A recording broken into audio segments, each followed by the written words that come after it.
Kat with the Fit Father Project. I'm here with the Daily Tip of the Day. Today I have my husband with me instead of my girls because we're going to be doing a taste test of some sodas that are very low or zero sugar and are aspartame free to give you an alternative from having Diet Coke or normal soda to break that habit. So here we go.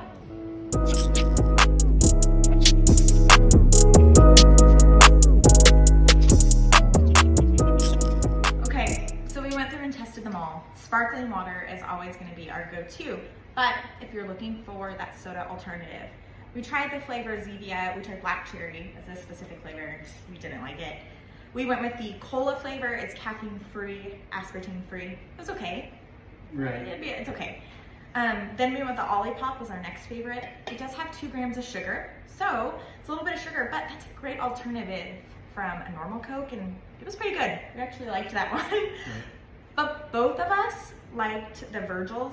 This one was our favorite by far. I didn't think it had an aftertaste at all, which is unusual for a stevia drink.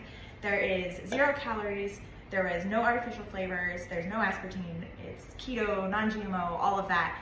We bought it from Sprouts. You can get it at Whole Foods, Target, any of the Kroger locations. They have a couple different flavors, so give it a try. It's a great option for this summer.